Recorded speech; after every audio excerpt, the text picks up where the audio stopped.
Hi,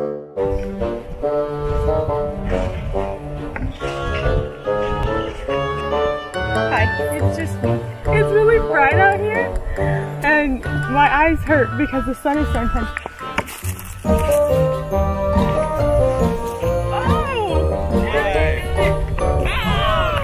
Well, hello, my name's Jonathan and welcome to MissionViewfinder. Sorry my voice is really out of it, but yeah, I don't know if I strained it or wore it out or what. I'm not actually sick.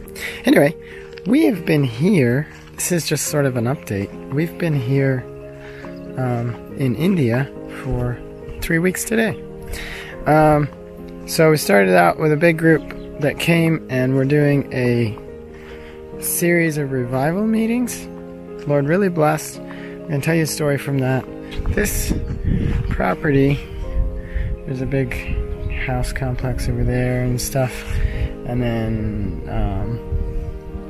yeah, right there there's another big building that was supposed to be a dorm for an orphanage, but unfortunately it's not able to be an orphanage because of regulations. So anyway, hoping to turn it into a training center for Bible workers and pastors. You can pray about that.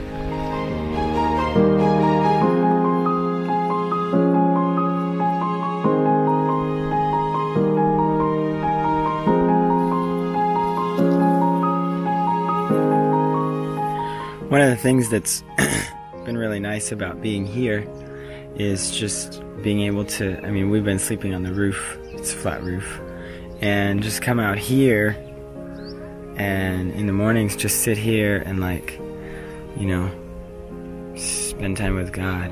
It's been really nice. It almost feels like a vacation in a way because we haven't been really busy, but it's been good.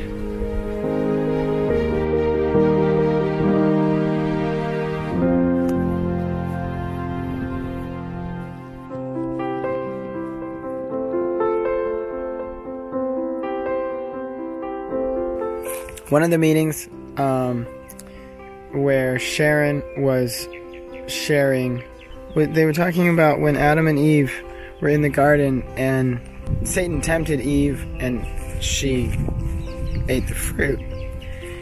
And one of the things that was shared was that if they had called out to God for help, there would have been angels to help them. God would not have just left them there, you know, to struggle on their own.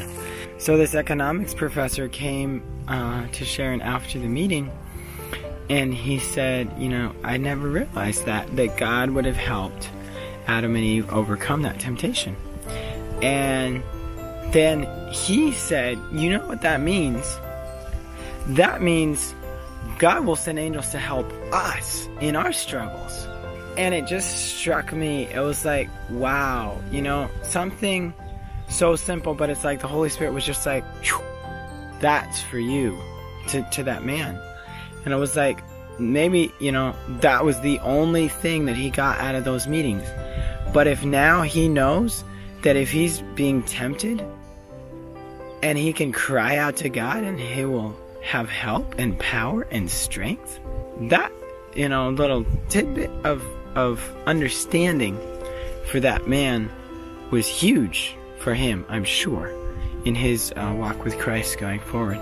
So that was just one little story of how God is working and touching the hearts of these people.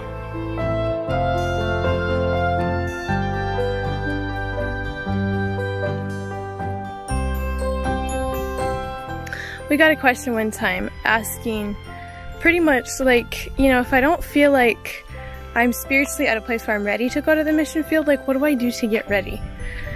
And this trip, more than perhaps most of the other trips that I've been on, has actually really been a reminder to me that coming on a mission trip like this, being in another country away from home, away from the busyness of life, is actually a really good way to grow your walk with God.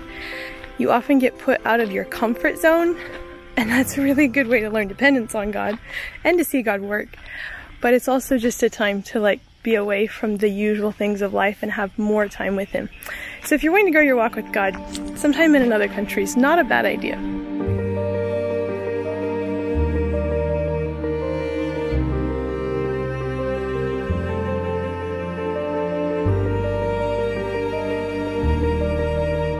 originally this week, right now, we had planned to be somewhere else, but those plans sort of fell through, and so we were here, and we ended up doing another 3-night revival series. I was filming at this church, and I really wanted to get to the front and get shots of the people listening. And so I went up front, and there was a door on the side, so it was really convenient. I could just go outside and get around. And I just stuck the camera around the corner and was looking at the screen trying to get these shots. And I pointed it down at the kids, and the kids were all like, and I'm like, ay, ay, ay. You know, they always like to pose. Like, it's in the middle of the meeting. This is not useful. Okay, just forget it. And I was like, forget it. And so I just left that. And I went back, and I was inside the church and just wishing I could have gotten those shots. And there was a lady sitting in the back, and she looked at me and she like motioned, you there, like filming us. I'm like, what? Is she really trying to tell me that? She did it 3 times. And I finally was like, okay, whatever, I'll just go back up. And it was amazing because the kids like saw me, and then they turned back and they were watching the speaker. And I was like, wow, okay. And then everybody was just kind of ignoring me, and it was like almost like I was invisible. I mean, there were a few people who looked, and I was there for like almost 5 minutes just getting really good shots of people with their Bibles and listening and paying attention and nodding and smiling, you know, all the things that I wanted but I'd given up on getting. And as I like stepped away and realized that I'd gotten like quite a few really good shots, it was just like the Holy Spirit just like reminded me, yeah, God used that lady to encourage me to go back and get the shots that I had given up on, because he knew I would need them. And it just, you know, when God does stuff like that for me, it's like it really encourages me that you know, he's in this work that I'm doing, and he's like taking care of stuff, and it's just a huge like boost and confidence builder, and that I'm not just trying to figure this stuff out on my own, you know, like God is there. He's like in this, and that's just, I mean, can you think of a better boss to work for? Like, seriously.